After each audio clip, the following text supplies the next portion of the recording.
Sering mengantuk dalam misa Sahabatku yang kudus? diberkati Tuhan, banyak orang non-Katolik selalu menyalahkan gereja Katolik ketika misa. Kita terlalu boring, membosankan, seolah-olah tidak ada musik yang menghentak. Dan untuk itu mungkin sebagian besar termasuk saya dan Anda pasti juga pernah mengantuk di dalam gereja Katolik pada saat kita ibadah dan misa terutama.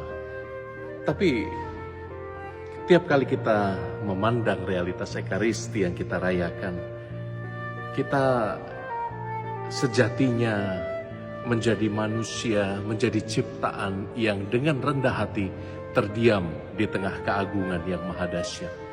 Kita mengalami pengalaman menjadi kecil.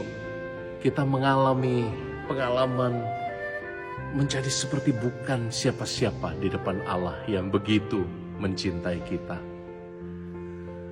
Ketika kita diam, ketika kita masuk dalam keheningan, hanya cinta yang berharga, hanya kasih yang memancar, hanya ada terang yang begitu indah yang bisa kita rasakan dengan begitu mendalam. Maka tidak heran para mistik Kristiani sejak zaman dulu mengatakan bahwa keheningan adalah bahasa Allah.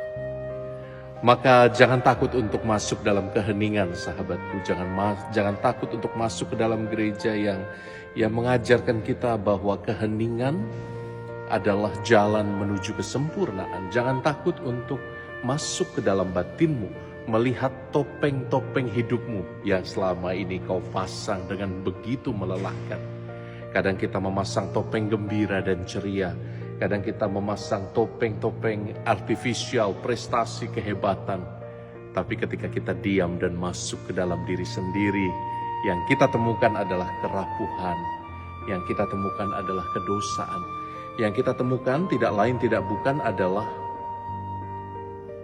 teriakan minta tolong pada Allah. Seperti Bartimius yang buta itu. Yesus, anak Daud, kasihanilah aku orang berdosa ini. Dan hanya dalam bahasa keheningan kita punya kapasitas untuk berteriak kepada Allah. Maka kalau gerejamu tidak hingar-bingar seperti gereja denominasi non-Katolik, ya tidak apa-apa.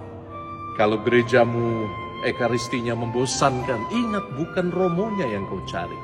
Bukan homilinya yang hebat itu yang ingin kau dengarkan. Mari berfokus pada apa yang paling penting. Pada Dia yang mengatakan, ambil dan makanlah, inilah tubuhku. Ambil dan minumlah, inilah darahku. Mari berfokus pada apa yang paling penting dalam keheningan di dalam gereja.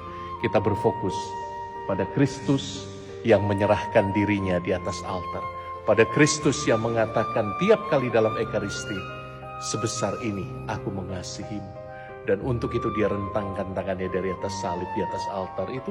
Dia katakan, sebesar ini aku mengasihimu. Engkau berharga di mata Tuhan Yesus, sahabat-sahabatku. Tuhan sayang padamu, Tuhan memberkatimu dalam nama Bapa dan Putra dan Roh Kudus. Amin. Dari gereja Santo Yosafat yang baru dibangun di Surabaya, Romo Albertus Joni, saya memberkatimu. Ciao.